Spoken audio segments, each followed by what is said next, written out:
Okay, how does that look? It looks great, Elaine. Excellent, awesome.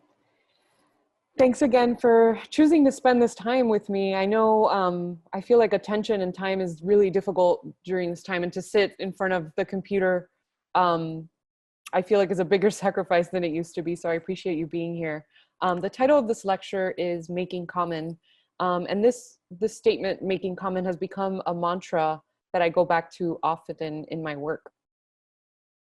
I arrived at this title by taking a closer look at the word communication. So one of the definitions of communication means to share and to make common. Another word that shares a similar root to the word, to this word, is the word community, which means a group of people who have things in common. In my work, I try to share content that will allow people to learn something about others in hopes of making them feel more connected. So this is a GIF, okay. My work sets the conditions for communication around cultural diversity and inequality. Through my practice, I create new ways to share, honor, and celebrate the stories that have been neglected for too long due to white supremacy, patriarchy, and other forms of structural oppression. I create immersive graphic design experiences that challenge people to question and expand their worldview. This methodology models an alternative way for designers to work towards a more just society. The project that led me towards this area of inquiry happened on March 3rd, 2018, when I decided to cut out all of the images of people from the New York Times. I was in grad school, so this is definitely something that would happen within that context. So I just decided, I didn't know what to do for this project, and I just decided to cut out all the people. I then decided to put them back into a newspaper format, but without the text this time. I also sorted them by category of person. So as you can imagine, the people most featured were white men. So on this day, there were 45 images of white men. They were represented performing a wide range of activities like passing legislature, working the land, conducting orchestras, building walls, learning, fishing. Men of color were mostly shown playing sports or in conflict situations. When men and women were shown together, the woman was often looking towards a man. There were only 10 images of women in the entire newspaper on this day. Most of them were of Cynthia Nixon, and the rest, and also Cynthia Nixon as a fictional character. Only 2 women of color were featured alone. This simple gesture showed me who is being left out of the conversation. The disparity between the stories being told in the media and my reality struck a familiar chord. I was born in Miami in 1984 into a family of recently arrived Cuban exiles. From an early age, I noticed a difference between my life at home and what was represented on the television. In school, I learned about Greek mythology and the American Revolution, but nothing about Cuba. This made me feel ashamed of my culture because it didn't seem worthy of being taught in school. My experiences in the design industry as a Latina have had a profound influence on my desire to radically expand the ways that we practice and teach design. One way I expand my practice is to share aspects of my Cuban heritage through my work. The first project I will share is an experimental publication called Bolita. For as long as I knew her, my grandmother watched the evening news to record lottery numbers. This is one of the many notebooks she kept. You can see in this notebook that there are the dates and then the sets of numbers that were played on that day. I researched this behavior a little bit further, and I discovered that it wasn't just her. In Cuba, the lottery has had a long history tracing back to the migration of workers from China in the 1800s. This here is a lottery ticket from 1879. And as a designer, I was obviously drawn to this really beautiful artifact. This is another lottery ticket from 1919. And this one is from 1952.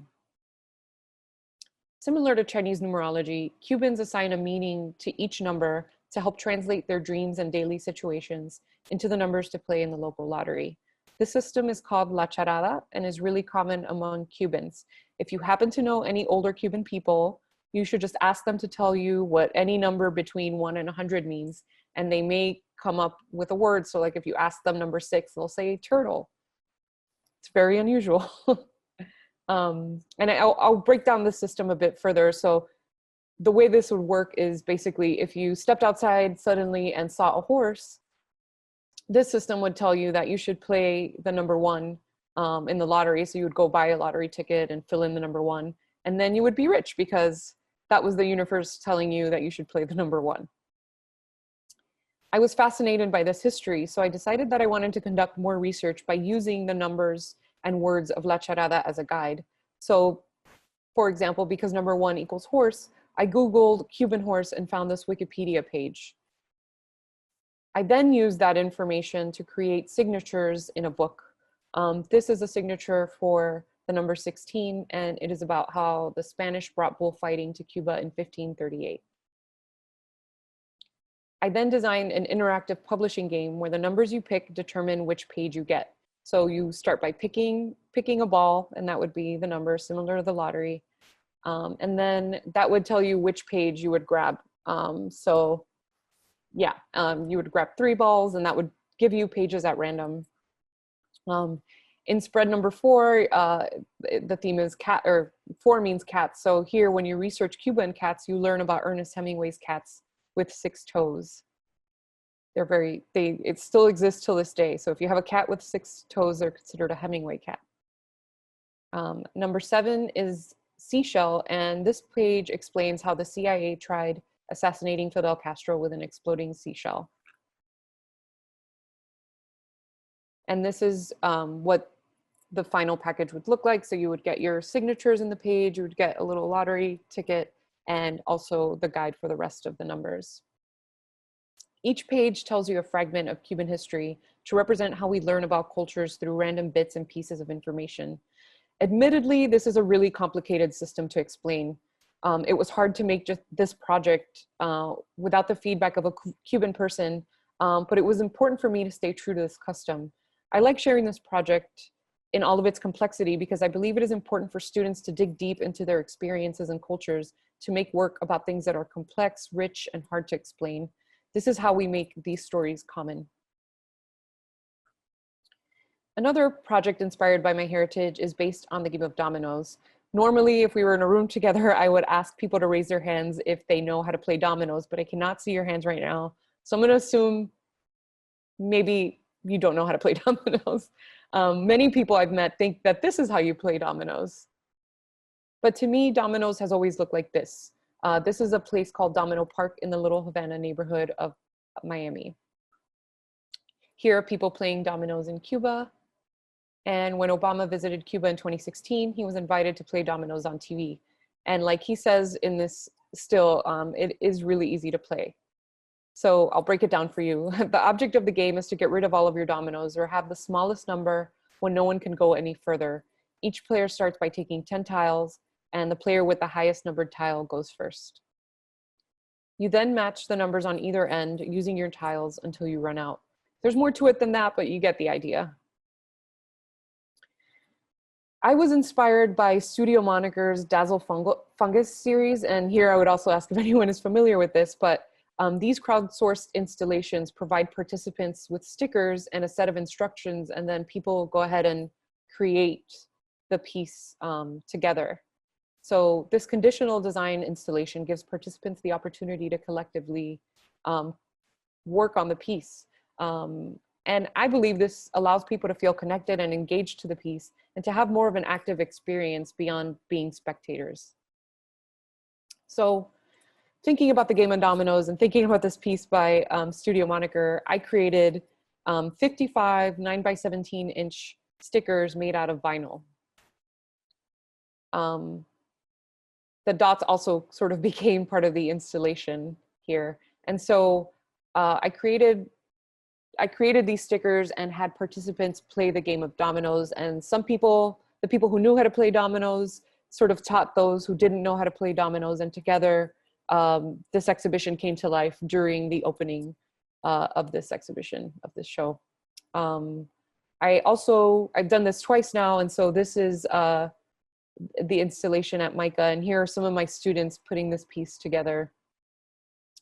Some of the students said that this was one of the more positive memories of this semester, and what's really interesting about this is that it happened right before the pandemic, and so if we think about our conditions now where we have to stay 6 feet away from people, I'm so glad that students were able to have this close, intimate, physical experience of working together to install, and also of learning the game of dominoes. Here are some more students. These students happen to play dominoes with their families because they are Latinx descent. So I think it was extra special for them. And what's fun about this installation too is that it goes up on the walls. Like there really are no directions besides following the game of dominoes, and the users really get to decide where the piece goes next. So here you see it sort of invading the other pieces in the exhibition.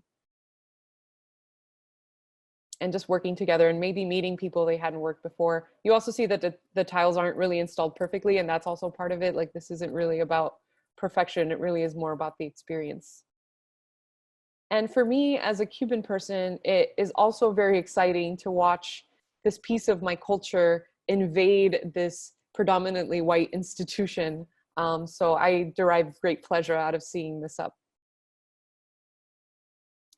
As a designer, I've also had the opportunity to use my skills to communicate other cultures. In this project specifically, I got to help people share speculative futures from their perspectives. So this project is called Souvenirs from the Futures, and it was a collaboration with Paolo Candini. So in 2017, Paolo Candini, who's a professor in the industrial design department at Rhode, traveled to Cuba, India, Iran, Ethiopia, and Peru. In each of these places, he asked students to write a story about the future from their perspective. So here we see a student, I think in Peru, writing a story about what she imagines the future may be like. He also had students, in addition to writing these stories, he had students visit with local artisans to learn traditional ways of making. And so with this narrative and with this example of traditional ways of making, students were asked to design objects based on these stories using the techniques they learned from local artisans. As the designer on this project, I was tasked with designing a catalog and exhibition materials that told the story of the project while highlighting the students' work from a non-Western perspective. For the catalog, we chose to create a newsprint publication to reference the concept of a newspaper in which perspectives of the future change daily. Each newspaper serves as a portable exhibition that can be put up on the wall to recreate the show in different countries and different locations. We highlighted the student narratives in their native languages while de-emphasizing the English copy. This publication included over 6 languages, and as you can imagine, it was quite challenging to typeset, especially finding typefaces that matched each other stylistically, but that also had characters in different languages like Amharic and Arabic. When the publication is folded in a certain way, it also serves as a label for each artwork, for each of the artworks, sorry. And this piece can also come apart to be displayed on the wall. And here you see that it shows the hero image of each project, and on the backside, it also shows context for each piece, so giving a little bit of history of the locations where the pieces take place. The final exhibition took place in Rome and brought together professors from each country to discuss the impact of the project and the implications for the future of design. The most revealing part of this project was that by telling stories about the future, students exposed the reality of their current situations. And I think that's really important. In the things that we imagine in the future sort of reveal what we're going through now. So through this project, we made room for other perspectives and were careful as designers to be as respectful as possible to each culture so that their stories were told in the best way possible. So shifting gears here, going back to this idea of communication, I started thinking about how inaccessible design is to most people. Design services are usually out of reach, not just financially, but logistically. If you don't know a graphic designer, then sometimes your options are limited to Fiverr or Kinko's. And as a result, we've become to associate authenticity with things that are undesigned or standard. So I grew up in Miami looking at these signs. They were everywhere. If anyone has been to Miami or is from Miami, you'll know that this is the visual landscape.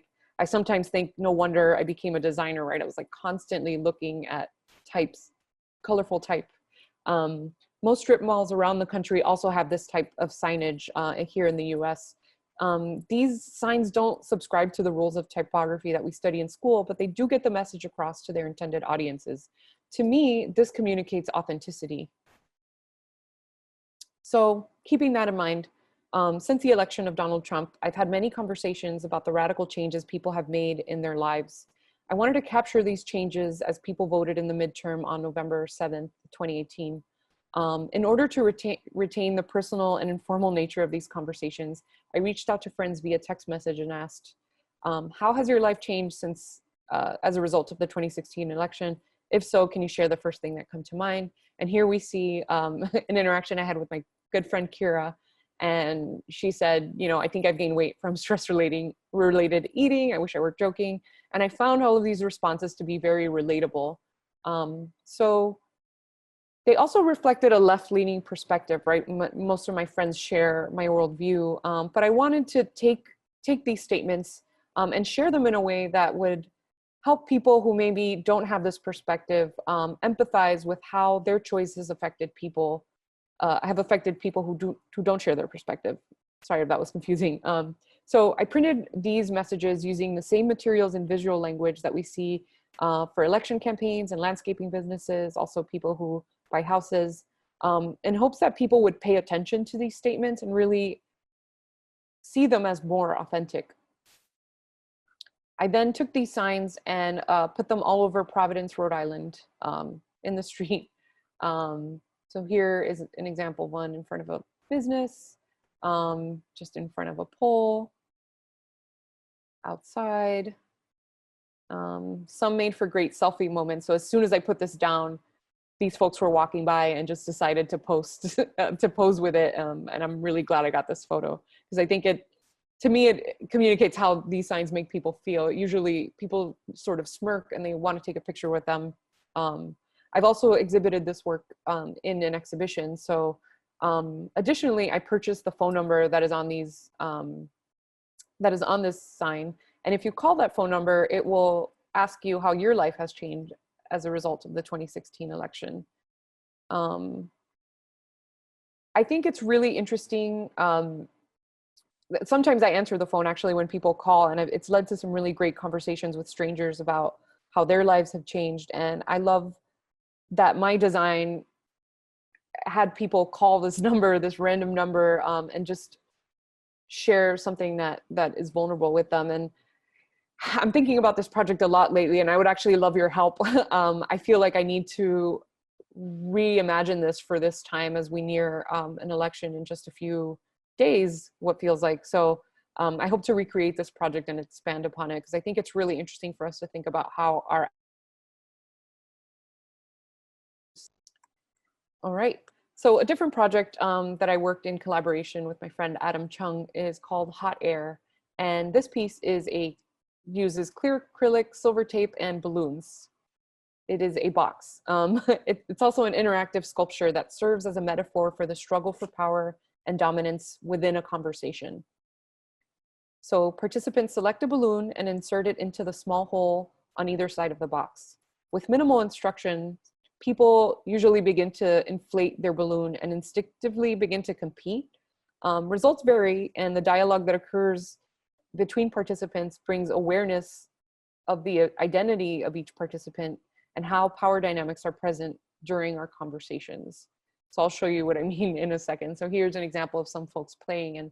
And this piece has two modes, right? So there's player mode, like if you're participating, you feel a certain way. But if you're observing, you also start to take into consideration the identities of the people participating and how that affects their ability to blow a balloon. So here's a video of this. Got it. I started just because I want to, this could be good footage too. Okay. Wait, hold on. Yeah, it's super awkward. We didn't design this setup for comfort.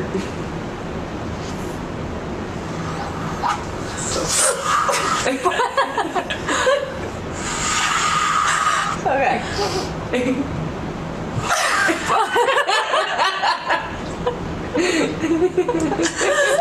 Performance. Okay, 1 second.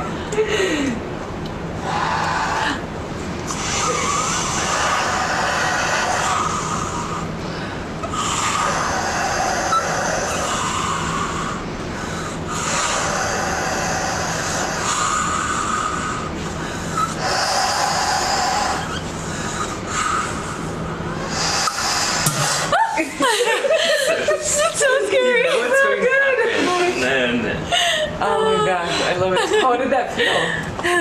It's really intense. Yeah, right? It was interesting because it was like, because I was like stopping, like when you stopped, I was like, oh, I should like wait. And then I was like, So this piece I love, but I also feel like won't be able to exhibit this for a very long time, as there's a lot of spit that goes into this box and air and germs that we definitely can't expose ourselves to anymore. So on this idea of collaboration and interaction between people, I designed this workshop called Bound Together that I've had the opportunity to share with students at MICA, San Francisco State University, the School for Poetic Computation, and just earlier today, right here at Concordia. I believe the classroom is a very important place, but there are is a very important place. And I think this because there are few opportunities where you get to meet with people for 15 weeks from all over the world sometimes. And yet a semester will go by and you won't really know most of the people in the room. You may, make connections with a few people, but there will be people who you may never interact with. So I designed this workshop to build community with this group of people. So here you see participants. This is the very first time I ran it at RISD. So the way that this takes place is I would set papers out in front of participants, as you see here, and also with materials for spiral binding and some markers. And while participants are sitting across from each other, I ask questions that are pretty intimate, like, what is your name and where did it come from? What are you most grateful for in your life? Is there something you've dreamed of doing but haven't been able to do it? These questions are inspired by Arthur Aaron's questions around how to connect with people. There was a New York Times article a few years ago, the 36 questions that'll get you to fall in love with anyone. So I took these questions and brought them into the classroom to get people to know each other. While people are talking, they're writing down their answers and also binding this book together physically. So here you see some of the responses. This is from the first session. I've run this workshop with a very small group, but also with a very large group. This was at MICA, where I ran this workshop with over 100 people. And as you see here, here's the question, and here you see students participating. I love doing this workshop because the room gets really loud and people are just generally happy, and they're overhearing conversation, and it really gets people engaged. Here, I think in this image, they were trying to find if their hand size was common. I also did this, here are some students at San Francisco State University participating in this workshop. As you can see, people have a lot of fun. And I believe we need to make more opportunities for unstructured organic communication, not just in the classroom, but in the workplace in general. Here's some more students. I hope I can run this workshop again soon physically. The final product of this workshop is a long collaborative book that has people's very sincere responses. And these are two different forms. It becomes this really long, unwieldy, giant book that has no hierarchy, but yet is filled with really important information. And since COVID, I've actually translated this workshop into the digital space. So here are some images from the first time I ran it at the School for Poetic Computation. And so I shifted things a little bit so that people could still meet and have these intimate conversations. And in some ways, I actually believe it's more important now than ever before to create space to have these intimate conversations, because I feel like things are so scripted now and we actually are not having as much physical contact as we used to. Here's an image from just this morning, and here you can read some of the responses that the students in the design lab class wrote. And what I think is so beautiful about reading these responses is that ultimately we all kind of want the same thing. Most people want to be somewhere beautiful in the sunshine with people they love, eating good food and not stressed out. So I really want to make more design that allows people to do that. This was my favorite picture uploaded from today. This is from Brian and his very adorable little cat. Another part of my practice, I'm going to shift gears here a little bit too, is this machine that brings me great joy, the Riso. Fun fact, Riso means ideal in Japanese, and I really believe this machine is ideal. It is generous, forgiving, rewarding, and it is the ideal tool for making work with minimal risk and maximum reward. So this is the Riso at RISD, my first love, if you will. And this is the Riso at MICA. And this is my Riso here. Her name is Chorizo, and she's sitting just behind me. She's a little older than the other two. The first thing I printed on the Riso was a boulder with text isolated from its surroundings. This is the original photo from my phone. And here are some other photos of these words on boulders.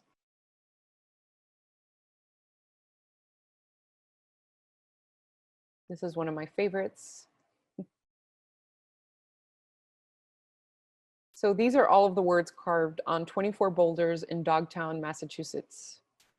They were put there by Roger Babson, an eccentric billionaire who founded Babson College.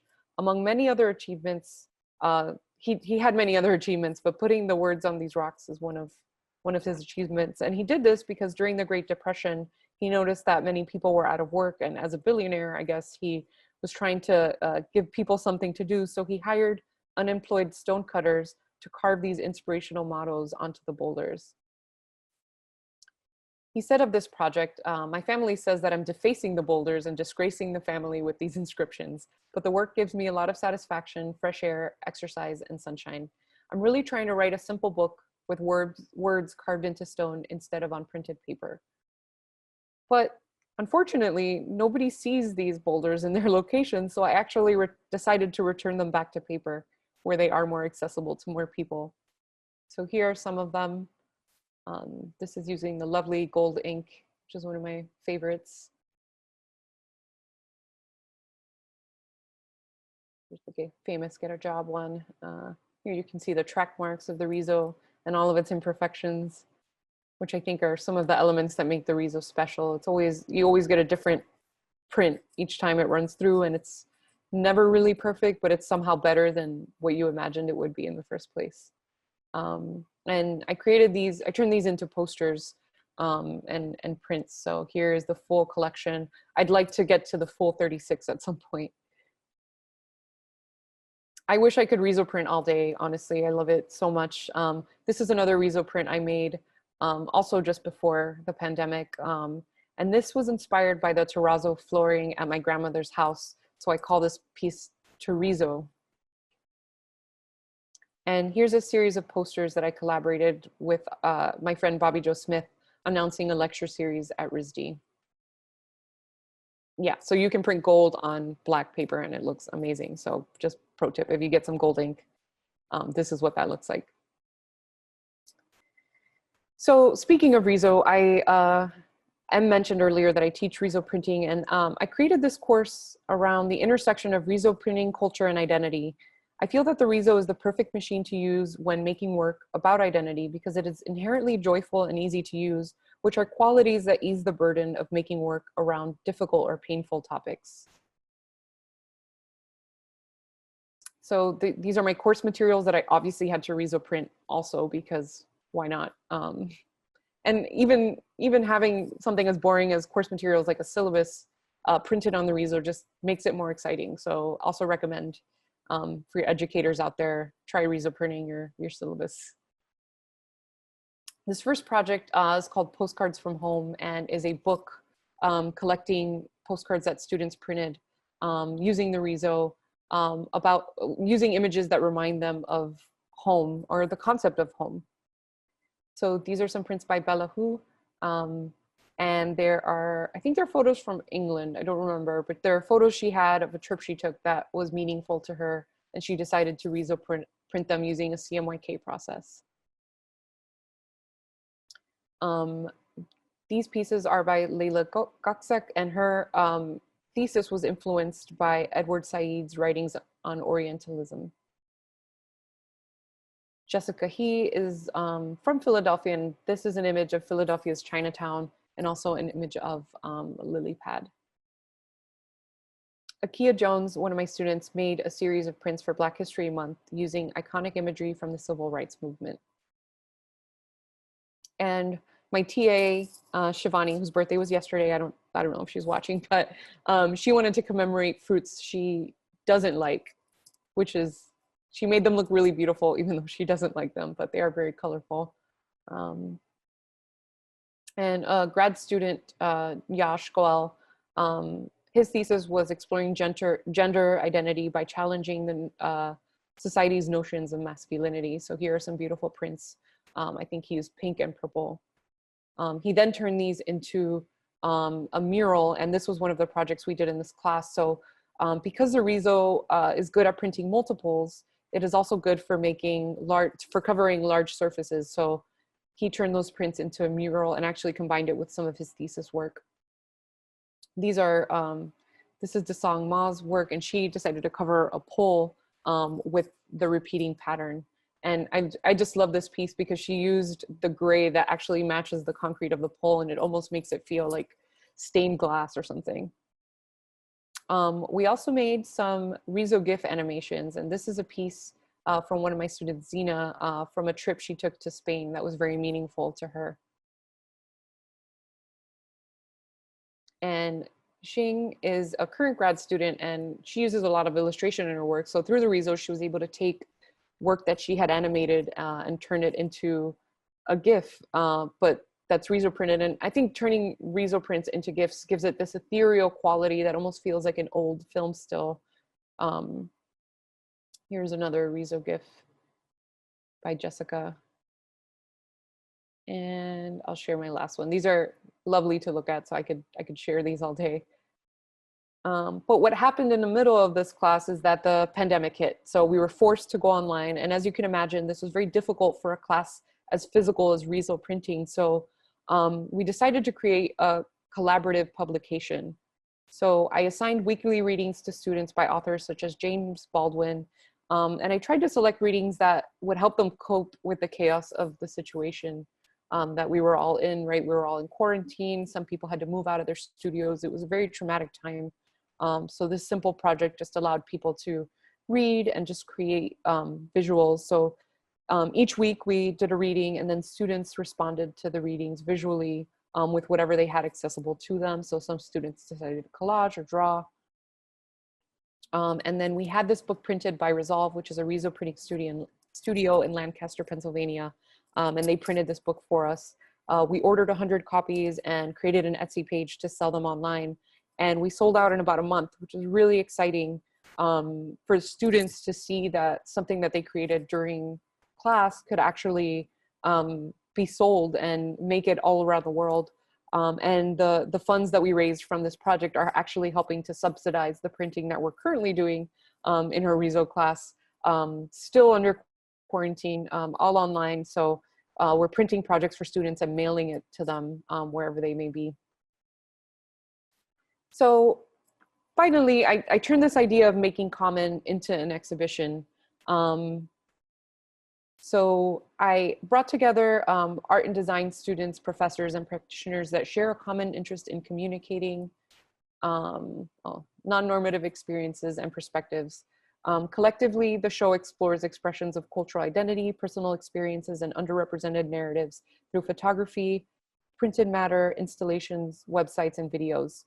These works also model alternative ways to use design and art to question and expand our worldview. So this was just an animated GIF I made to promote the exhibition. I looked to other designers and artists that were making work that elevated voices, that were centered around cultural narratives, and oh, I said that already, sorry. So the first exhibition took place at MICA, where I currently teach. This is a shot from that exhibition.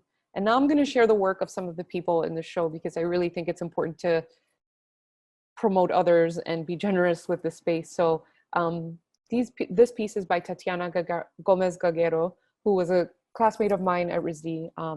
And she describes, this piece is called America, America. So a small typographic change, a single glyph that switches the E, transforms the whole meaning of the word.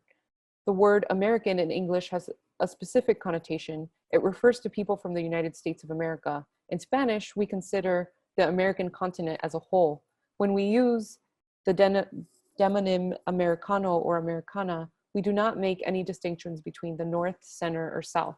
So here, these are also Riso prints, but she's using the translucent qualities of the Riso to show this change in language.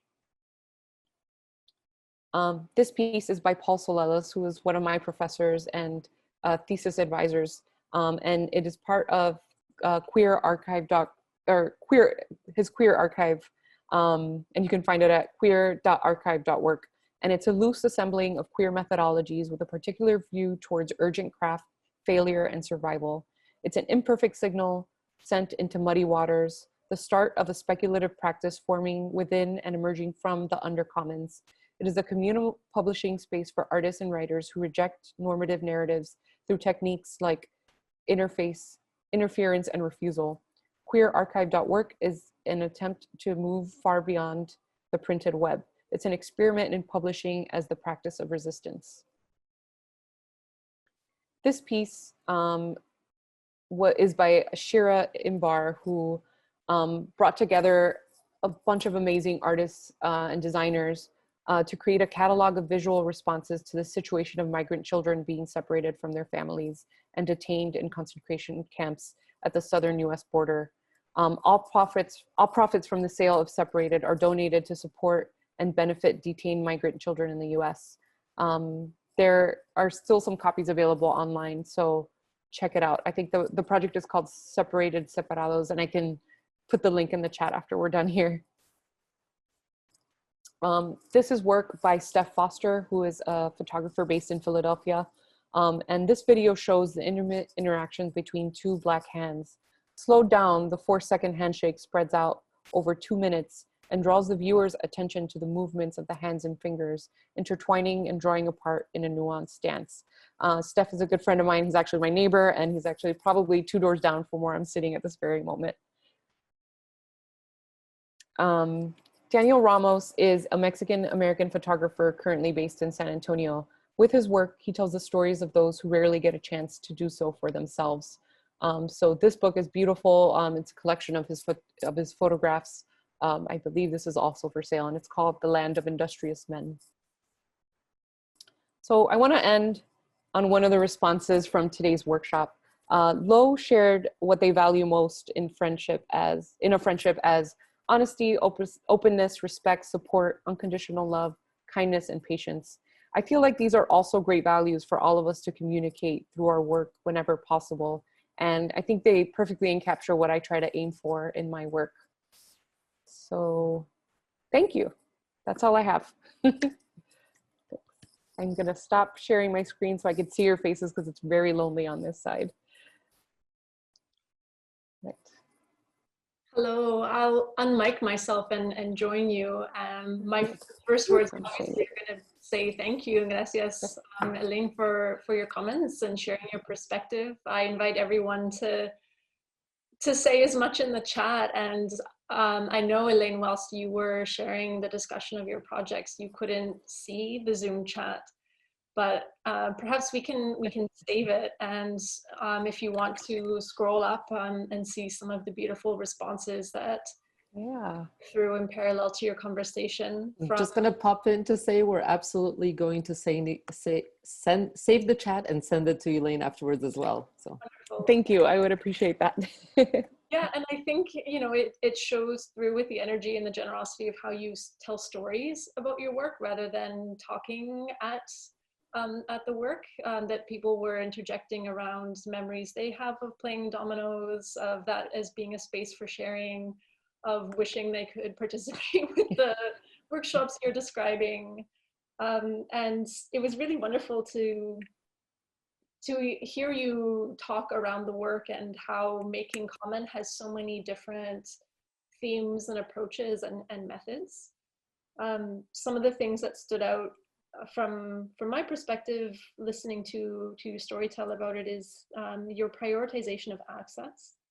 That, you know, you keenly think about spaces of encounter of different themes. You're thinking about, you know, what kind of material or method in your work is going to host a story, and how that will be displayed. I was particularly thinking about, you know, the plan and the sensitivity of the future souvenirs being like portable in that display method, so that they aren't necessarily just in exhibition spaces, but all over, and can be shared hand to hand like zines, but also the poster signs, and how there is this welcoming or introduction of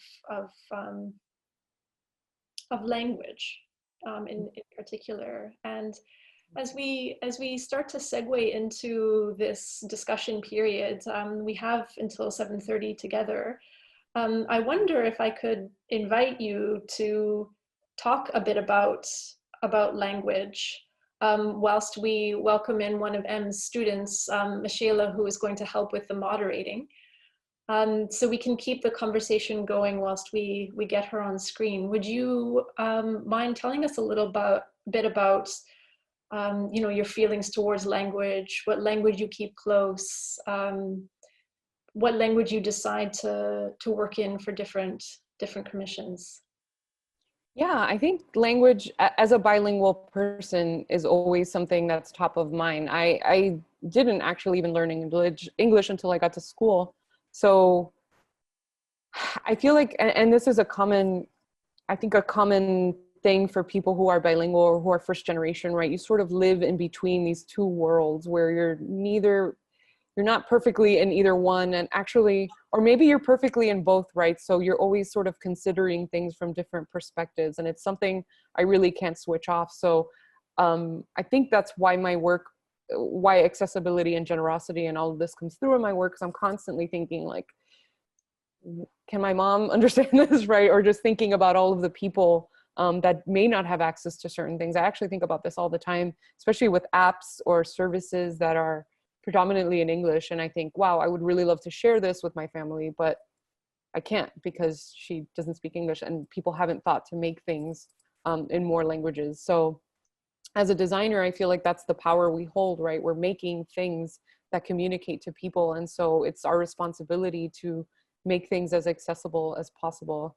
I'm not sure if that answers your question, but that's kind of like what's going on in my head a lot of times when it comes to language. Wonderful, thank you for that. And it's not the kind of question that can invite a precise answer. Yeah. I guess that will also change based on context and the relation that you're bridging with your work. Yeah, I think it's also language and values is another thing, I think. And the Babson Boulders project really comes, I think, puts it at the forefront. Like what do we value as people? What do we value as a society? And I really like people to see that and sort of sit with those things. Like why are these the things we hold dear, and how do we embody them, or how do we challenge them, right? Mostly challenge. I think we hold a lot of values right now that are maybe not serving us anymore. Mm. I see in the chat that Michaela is ready to join us in the panelist and help with the moderating. Michaela, would you like to open your video? Oh, there you are. Hello, hi. I'm just scrolling in the Zoom to find you. And would you like to say a word or two about who you are, a design lab student, and that you'll be helping with the moderation? Hi, everyone. Hi, Elaine. Thank you so much for your amazing workshop this morning and for your talk. tonight. It was really amazing and very inspiring to hear you and work with you today. Yeah, I'm very happy and very excited to be working with this with Design Lab, me and my fellow team, which I think some of us are also watching. Hopefully we get to, well, we're not hopefully, but we will be working on a series of zines about inclusivity in design. And you're the first designer we get to experience working with. So it's a little nerve-wracking, but very exciting. And I think your work is going to be really great to highlight and disseminate to everyone to learn more about inclusivity and like post-colonialism in design. It's very important. So yes, thank you. Thank you. Yeah, don't be nervous about using my work or me or any of that. Yeah. I'm glad the talk is over so now I can be less nervous. I was very nervous the whole time, so I understand. I'm not really sure how I find the questions. I know, yeah, Karina had a question, her hand's raised, but in the Q&A, I don't see anything. There are Coming. currently no questions in the Q&A. Oh, okay. I was like, oh no. I'm keeping an eye on the chat if any questions are coming through, but at the moment it just seems to be lots of gracious expressed towards you, Elaine. But yes, as Michela said, Karina has had a question. Karina, do you still have a question that you would like to pose either in the chat or,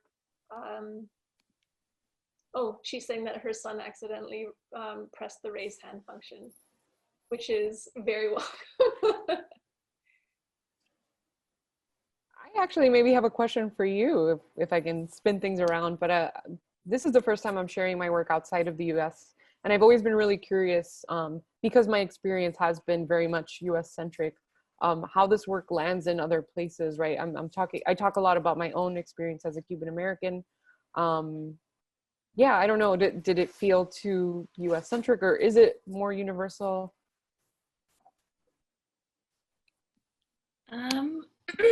Speaking personally, I guess from Canada, we are so close to the US. We have we kind of know so much like that's going on. I feel that it was still very relatable and universal. And I feel like the way you approach your practice through community and through, learning through others and holding space for others and vulnerability, I feel like it's very, universal and very relatable. And I was very easily able to connect to your work and hold it close to me. So I think it works very well. Okay. Yeah, it's great. Good. I was very worried about that. So that's good to hear.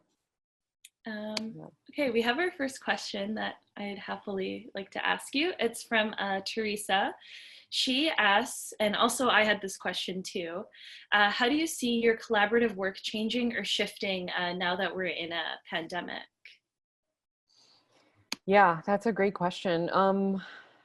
It depends, I think I'm glad I was able to turn that Bound Together workshop into something digital and that it's sort of serving a new purpose, like now that we maybe feel more isolated than ever before. So in some ways, I think it's more important for work to be collaborative and to be engaging so that we fight, the sort of bubbles that we're literally living in for our health.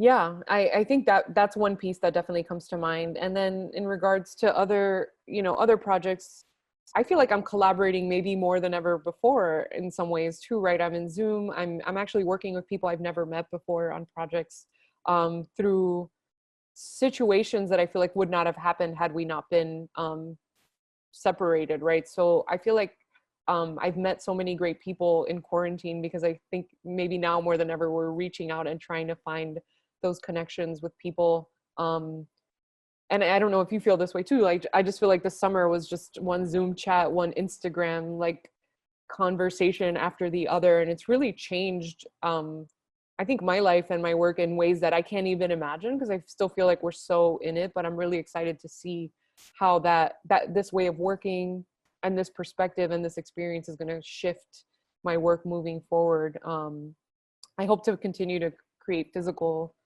work soon. But I don't know. Maybe my work will have to become more digital and become more about bringing people together in this space as much as possible. Also, I want to say, like, mail has become like a really important thing. Like, I think we can still have these physical experiences, but now it's sort of delayed. It's not the instant gratification of like working on something and having it. It's actually a little bit delayed. So when I ran that first workshop, I actually created a zine that's like, it's actually sitting in a pile right there because I haven't yet bound and cut it and mailed it. So things are like slower now, but there's something so special about receiving something in the mail and having something physical that came from someone somewhere else. And even the act of packaging and like sending, I feel like is so special. So I'm looking forward to doing more of that. Maybe I'll jump in with the next question on the heels of that. And we embrace your, what you said in your talk about spontaneous collaborative conversation, unstructured.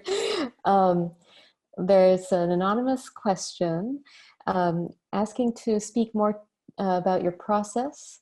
How do you come up with the ideas for the methodology you want to apply in a project?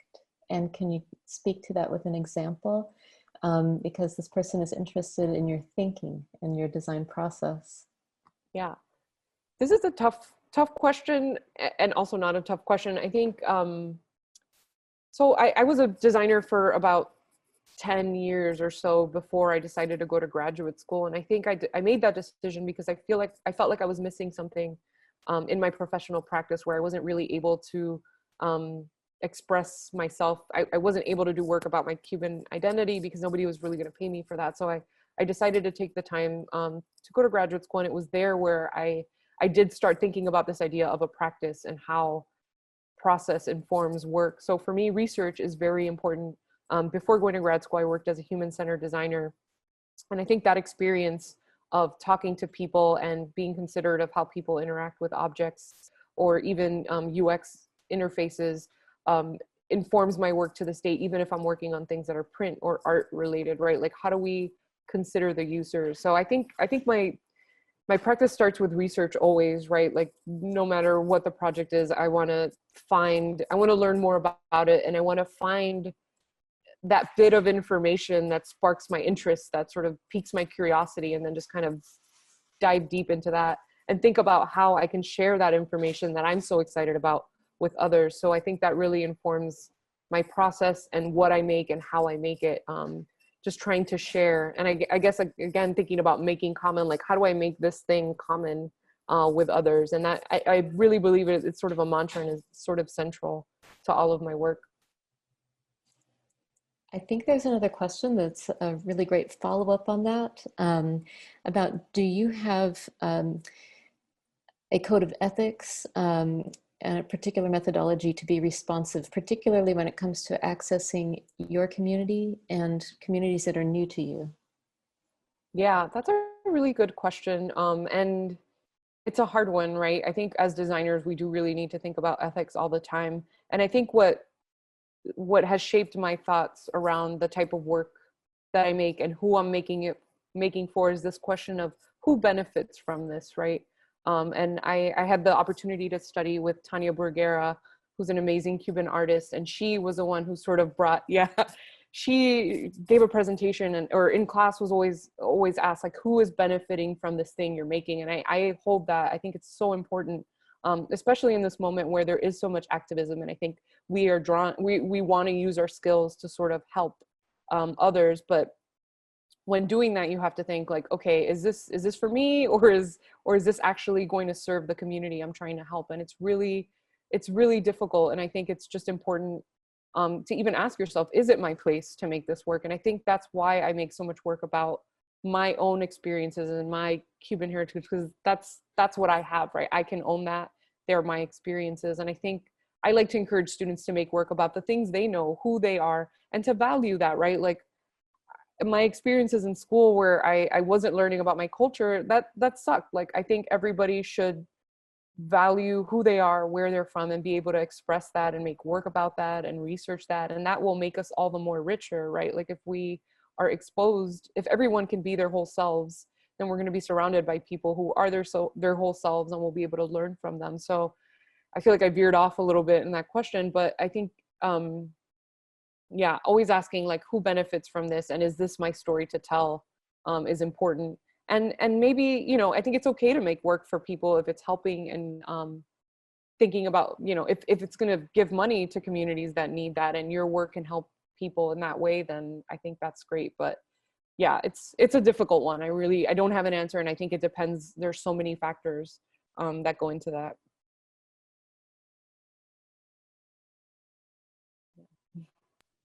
I'd like to jump in kind of also on that note. How did you feel, Rita asks, kind of about with your Sing project, how did you feel about answering the phone that had a non-commercial conversation when you advertised your artwork kind of as something in like a commercial sense? So how did people react to this? And yeah, how did it feel having these conversations? Yeah, I love that project so much because it's like mischievous in a way. It's like, I just love the idea that someone's gonna be like, what? And actually I've seen people react to it. I was putting it up one time and just checking like the spacing, and I saw people as they walked by and they were just like, huh, or people would like laugh and take a picture, or then when people did call, they were just like, what is this? Like, what? I kind of, it's almost like a glitch in the matrix. So, you know, when you're like, wait, that's not what is supposed to go on that sign. But I think that sort of breaking of norms gives people the opportunity to like open up and call a number and be vulnerable to a complete stranger because they're so curious. And I've had some really wonderful conversations just with people being like, who is this? Like, why does this exist? And then I ask, you know, how has this election impacted you? And then people share really intimate statements.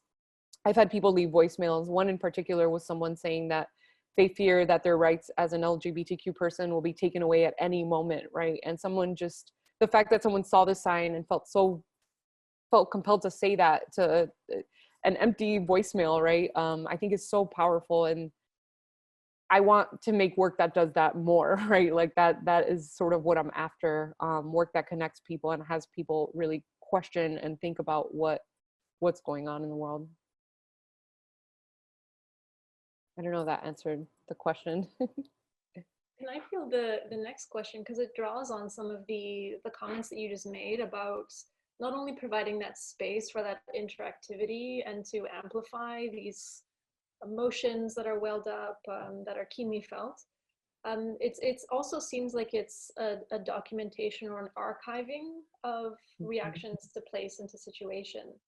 And that comes across also in, you know, how you archive and use text message exchange as graphic, and how you've also spent time in some institutional archives like at RISD, thinking about histories of student activism. Yeah.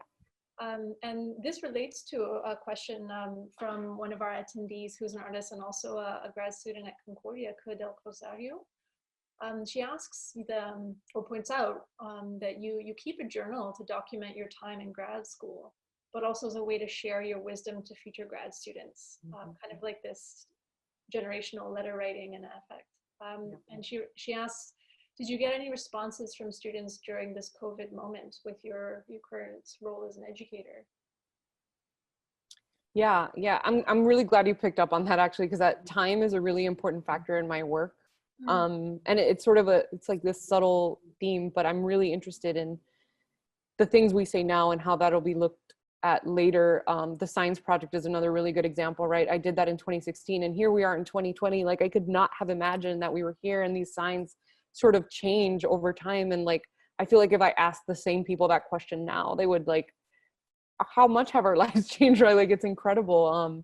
The Bound Together project is also that, right? And I was talking to Em about this a little bit earlier, right? What the students wrote down today, if they look back at that in 5 years, like how will that text read, you know, with a little bit of time? So, yeah, I guess less because of the pandemic, but my thesis work, when I wrote it, if we can imagine like 2019, or what feels like an eternity ago, I was talking about these things that weren't really top of mind. So I was really, even using the term white supremacy in my thesis was sort of a very active I did that on purpose through my research. And I feel like now we use that language all the time and we're really becoming aware to that. So I'd like to think that my thesis is helping people just feel more like, okay, I'm not crazy. Like I feel this way too, and helping them achieve whatever it is that they're trying to do. So the sad part about that is that actually the physically printed thesis book that sits in the RISD library, I can't access that right now. Like not only am I not in Providence, but students, I don't even know if students are able to go in the library. But I actually asked students to write in that thesis book. And I'm looking forward to sometime in the future going back and like reading what students wrote. Like I asked, like, what's your story, right? So I hope someone wrote in it. I don't even know. That's the thing about time. You kind of have to wait and see how things change. I don't know if that answered your question. I feel like I was a little bit all over the place, but No, I'm very excited about this idea of time and record keeping and journaling and sharing knowledge. Yeah, and that also at some stage when you give out the invitation, it's not up to you anymore, and Exactly. so there's like an inherent trust or hopefulness in that kind of a gesture, which is really beautiful. It extends the idea of collaboration temporally. Yeah, absolutely. I feel like that relates to Joni's question in the Q&A. And Joni has raised her hand, so I'm thinking that perhaps we can beam her into the Zoom. Oh, hello. Wonderful. Hi, Joni. Welcome. Hello. And thank you so much for your talk.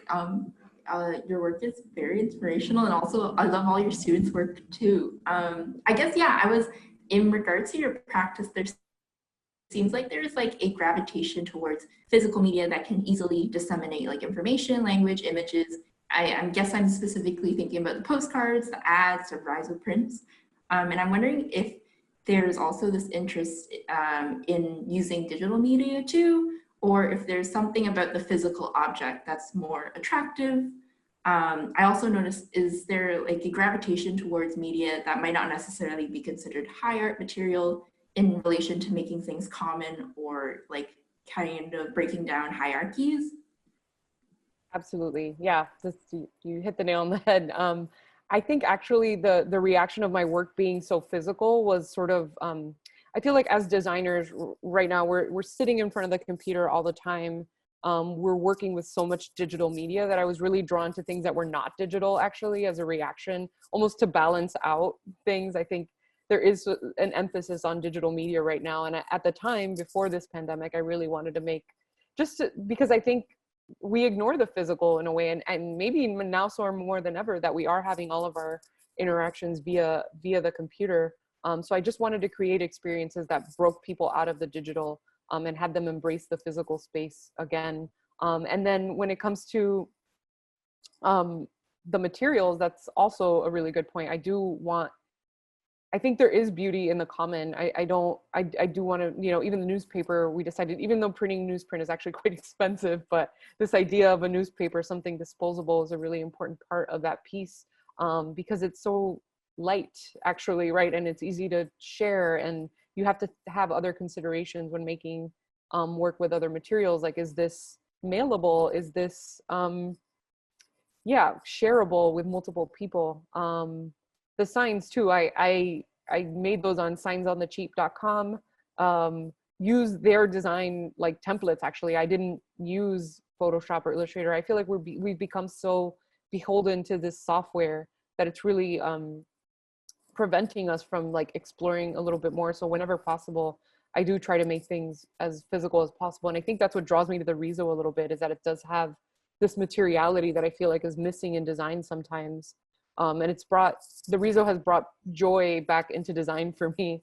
And I'll say that this is more of my artistic design practice, but I do, work for clients that's very corporate and very, digital sometimes, and not super exciting sometimes, but that's what pays the bills. So I really think it's important to acknowledge that actually. And I almost wanted to say, like, put a little like caption under all of my projects to say, like, nobody paid me to do this. Like, I did this for free under like the existence of grad school, which is this like reality that's very superficial and is not the real world.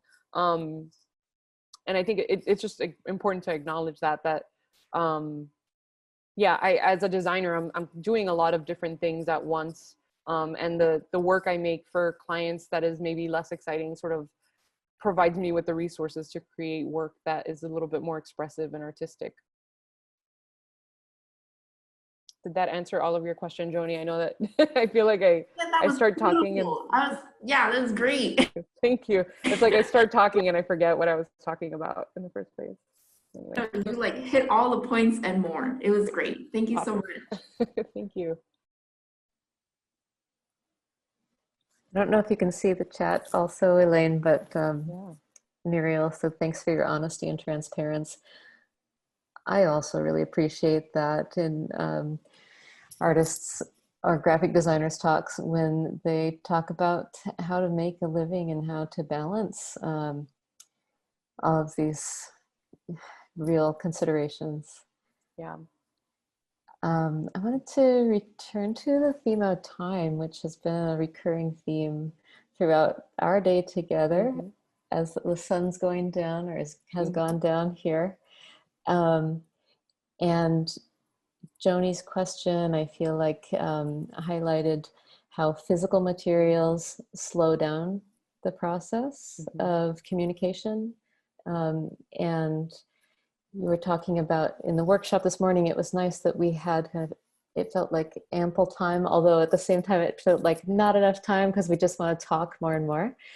But I think that a slow design process is something that I see really aligned with your work, and in terms of how these workshops create time capsules that we can look back on later. I want to go to Dave Reedy's question and time travel with you back in time. He asks, might you recount for us an earlier in life encounter with design that opened your eyes to the craft and perhaps to your own promise and potential as a designer and artist? Yeah. Hi, Dave. So Dave is actually an old coworker from Chicago. There are a lot of experiences as a designer that shaped, I think, where I am now, and where to start. And actually, I want to talk about, Dave was actually worked at one of my first jobs while I was in Chicago, and it was there. For me, it was such a wonderful opportunity. I moved from Miami into this new city where I really didn't know anyone. I really didn't know anyone in the design community. And I found the company that we worked at together just through like Creative Circle or something. But that experience, the people I met there really helped to shape my design. Actually, I learned a lot about typography, a lot about, actually at the time, and I'm gonna date myself, but apps were sort of new, like the iPhone had just been released, and we got to work on apps where we were thinking about patients and how, I'm going to talk about one project specifically. It was a migraine tracking app, which I feel like is actually, Anna was talking earlier how I don't want to out your migraine, but we designed an app for people who experience migraines, and we had to be very considerate in our design decisions for people in that impaired condition, right? Like, how do you design something for someone who is sensitive to light and all of that? So that was sort of a really early, that was probably the first interaction I had with interaction design specifically. And then later, when I worked as in human-centered design, I think that was a huge aha moment for me, where I designed something and we put it in front of participants to get feedback. And like, I know that sounds crazy at the time, but I hadn't done that with my design before. A lot of my design career up to that point had been just like, design a thing and put it out there. And like, I hope people liked it, or I hope it worked, but there was never any research done.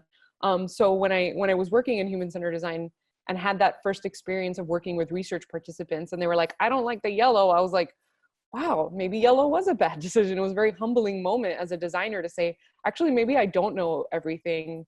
And we really do need to listen to users. And so those experiences of working with human-centered design and interaction design shape, I would say, my artistic practice. And my practice now is I'm always thinking, like, how is somebody going to react to this? And ultimately what I've arrived at is that I feel like design is always talking at you, like design's always telling you like, buy this, do that, but never gives you the opportunity to respond. So a lot of my work, I think what that's trying to do is giving people the opportunity to like respond or interact or put themselves in the work, so that it's not just like this one-sided conversation, which I think is what design tends to be most of the time. And it's so defined as an industry or as an academic discipline. I'm curious, in Dave's question of asking you to like harken back to an early experience of design, does this, as a Cuban-American, do you think back to design and do you think of things that maybe lie outside of that really limited kind of definition of conventional design as we are taught to understand it? Because I think everyone designs, and I think when I think back to, I didn't discover graphic design until I was going to grad school, because I didn't know this was something people did or what it was called. And I'm curious about, like, how did you become exposed to that? The design writ large. Yeah, I also didn't know what design was until I got to college. I was sort of, I enjoyed drawing as a kid. I feel like that's a common like symptom of later designers is I enjoyed drawing, I enjoyed art, but I didn't know that that could be a career. And it wasn't until I got to college and there was this sort of weed out course. So I was like, yeah, I like art, I like history. And the counselor was like, oh, there's this art class, like if you want to do that. And this course was sort of designed to get people out of art, actually. Like it was like, if you just want to paint some flowers, this is not for you. And we really dove deep into conceptual art and things that were like really shocking for a 18-year-old or however I was at the time. And at the end of that class, they said, you should consider graphic design. And I was like, I don't know what that is. Like, I literally have no idea what that was. And so I took my first design class. And for me, that was a really important moment because it was challenging, right? Like I had found drawing and photography and sort of the other mediums to be a little bit more natural. It was just like, yeah, like I love drawing, I love painting, this stuff's cool. But then design was like typography and there's these rules. And I was like, what is this about? Like, it was really, and maybe, maybe your question sort of comes to this. It was just not something I was exposed to at all. And then to be honest, I chose design because of for financial reasons, right? Like as a person interested in art, I felt like, well, design may be a way that I can continue to express myself visually while making a living. And so that's what I chose as my major, and the moment that set this whole trajectory to start. But yeah, design is so weird. It's still weird. Like I still struggle with it. I still think it's hard. And then I also think it's very easy at times. Like, and I love the challenge of design, I guess, because it can be so many different things for so many different people.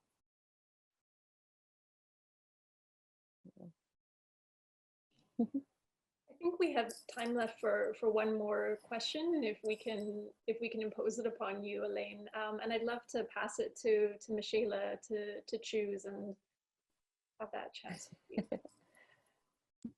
There's so many good questions. I guess I feel all of the questions kind of left really encompass the idea of your accessibility in design. So kind of, yeah, how do you kind of decide who do you want to reach? How do you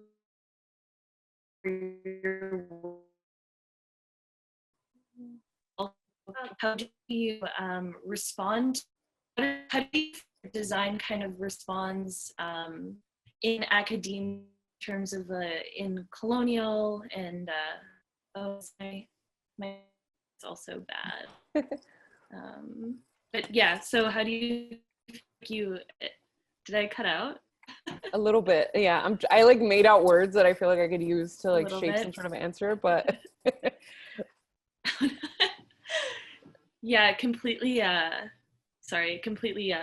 paused on me. But yeah, I guess kind of just how do you feel like your work translates accessible to the mainstream, and then also how do you feel like it translates to academia and the institution?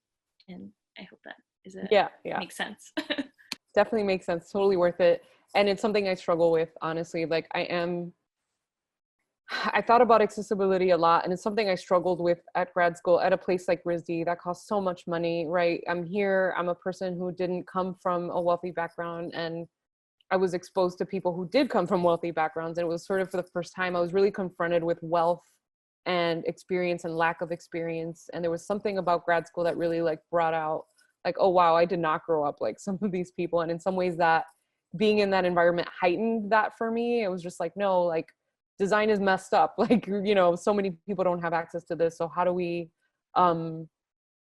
challenge that notion? But then at the same time, I think a lot of my work is sort of esoteric, right? Like there are things like this balloon box. It's like, what is that even, right? Like it's very much a fine art object. So it's something I struggle with till this day, because I still think that design isn't accessible. And maybe this goes back to the question about materials and software even, right? Like right now I feel like I've said this a couple times, but I'm designing my lectures in Google Slides, and I'm using Arial because I just like, I'm so tired of like the software and all the constraints and all the rules and all the costs. And I'm just like, let's just use basic things and see if we can still communicate. And I actually think basic things communicate better than all these fancy typefaces sometimes and all these very intricate, beautiful things that I still enjoy making, but it just, you really have to think back on the audience and how is this going to be produced, and is it going to be affordable, or is it going to really talk to people? Like that to me is the essence of the sign project. Like I think those signs actually do talk to people, to most people. You see them, you kind of dismiss them, but all of a sudden when you put something intimate on there, it like shocks you a little bit. And that is definitely because of the materials. And it's sort of like an FU to design a little bit, like that project. Like I submitted it to, I forget what a like design awards situation, I'm blanking now. I think it was the STA 100. I submitted that project last year almost as a joke, because I was like, this flies in the face of like all the rules of typography. And it won actually, or like didn't win, but it was like accepted into that. And I thought that was pretty funny. And actually I had somebody call me because of that, and they were like, this is awesome. Like this project does not look like all the other stuff on here, and it is sort of flying in the face of these rules. And I had this really awesome interaction with this perfect stranger because they kind of got it. Like I was like, yeah, like what are we doing? Like why are there all these rules around typography and design? So yeah, that's where I sit with that. But you know, my work doesn't really maybe communicate to a lot of Cuban-Americans. Like it may or may not. I actually haven't even had the opportunity to share this work with people in Miami. Like I don't know how it'll be received. It might be like, oh no, this, you know, this is coming from this very like elite, or like I've lived outside of Miami for more of my life, about half and half, right? So I've been out of that community, and I struggle with that. I think it's a really, yeah, it's something I want to continue exploring in my work for sure.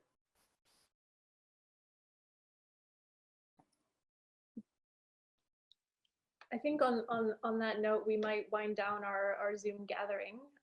And maybe with this sort of meta point about projects, conversations, these bridging platforms are always ongoing, right? We revisit them, we explore them further, we communicate with community.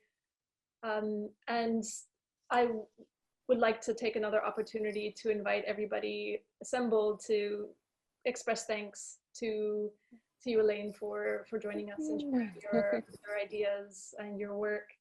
I would also like to thank Em and helping with this invitation and connecting me and Sika with Elaine, and Michaela for your great moderation. You did some really good overarching combinations of questions. That was awesome. You couldn't come back and do it again next time.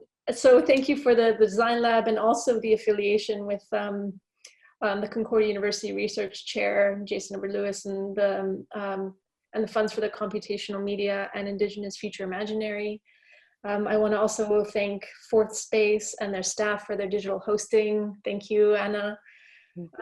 I would also like to thank the MFA program and the Department of Studio Arts that hosts Sika, and Karen Zippiger, who isn't with us but is so active behind the scenes and helping with the the invoicing and the liaising and the publicity and advertising of SESU. And of course, to thank everybody who's assembled. It was wonderful to hold space with all of you. Thank you for your expressions in the chat. And we really look forward to continuing this conversation in other means.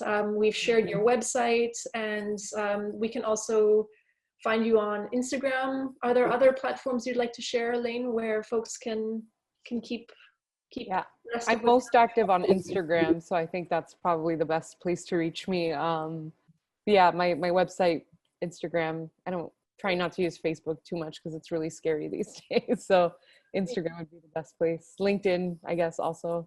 Wonderful. Okay. And we are looking forward to hosting further talks within this Radical Hospitality platform. So thank you so much, Elaine, for launching this really rich conversation around what radical hospitality can look like. Our next talk is on the 8th of October. I just slipped the link in the chat if others would like to join. Elaine, you're more than welcome to come back in this space if you wish. Yeah. And Anna is now going to come in and say a few goodbyes, and also where you can find the recording for this wonderful discussion if you want to return to some of the delicious chestnuts that Elaine shared with us. Awesome. Thank you, Maya. And thank you all for the active chat. I feel like Karina's kid went back on there because I saw some at a certain point. Elaine, we'll be sure to save that for you and send it along. So just a few words on behalf of all of us behind the scenes here at ForSpace. Elaine, thank you. It was a pleasure to spend Thursday evening with you, traditionally vernissage night here, entering your world, you know. Em and Maya, what a pleasure to work with you. Thank you, Maya, again, for inviting our involvement and audience members. We couldn't see you, but we certainly heard you. So thank you for your participation in the chat and Q&A. A recording of today's presentation and conversation will be available on our website, which is concordia.ca/4. You'll find it on the homepage under recent productions very, very soon, probably in the next day or two. And of course, it's already up on scary Facebook, noted now for those of you on those channels. If you are on social media, we do invite you to keep up with all of the events that we are actively producing on a weekly basis at CU ForSpace. On that note, bon appétit, have a great post-event conversation, and we'll see you next time for the next conversation. Thanks again, everyone. Good night. Thank you. So much fun. Bye. Thanks. Bye-bye.